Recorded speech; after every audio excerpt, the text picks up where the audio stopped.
Hey, we're on day 4 of our marriage series on 5 keys to healthy connection. Yesterday we talked about how you fight, and today we want to talk about fighting fair.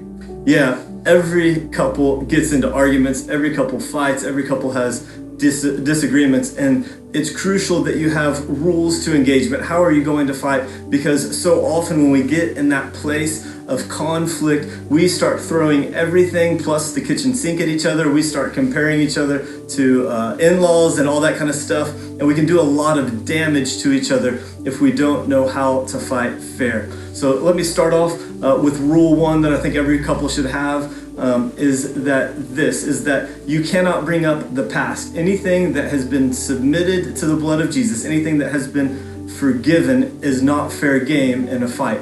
If Jesus is choosing to remember our sin no more, then we should do the same with each other. And I think that's crucial, because otherwise we just bring up all sorts of past and we don't really forgive each other and we don't move forward. Let me give you one exemption for this. When an action becomes a pattern, it then becomes something different that actually needs to be addressed, but you can't use something that you've forgiven against each other.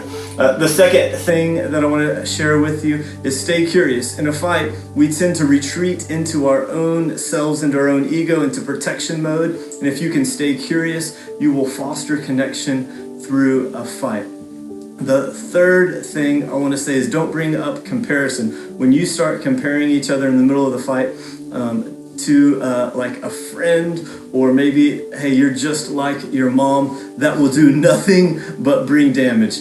Now, I love my mother-in-law. I would never do that, but that does nothing but bring damage to each other. And so it's really important that we learn to fight fair. A rule that we have is no yelling, no cussing. We're going to really want to protect each other as we fight, because we're actually fighting for something, not against each other.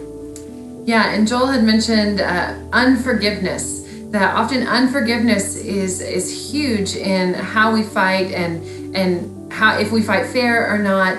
And when we have unforgiveness because of past conflict, it often can be used as a relational landmine. Now, a relational landmine is something that when you walk into a conflict, I'm sure you've experienced this. You walk into a situation, there's a misunderstanding, and you think that you're just going to talk through it, but the other person has this loaded bomb that you just stepped on, and they just erupt, and you are left wondering, where is this coming from? Why are you unloading on me? You feel like you just stepped on a landmine, and you had no idea that it was buried underneath there. And so the key is really dealing with unforgiveness, whether it's with that person that you're arguing with, or maybe it's something that is completely disconnected from this situation, from this relationship. Maybe it's a hurt from your past, that we really do stay in that place of forgiveness in every area, so that whenever a new conflict arises, we don't have these landmines that people are stepping on, and it actually does cause a lot of unnecessary pain and mess when we have unforgiveness left in our hearts. So here's my encouragement to you. Get with your spouse and set up some rules for engagement. I think that you'll be really glad that you did. Let me give you one bit of advice.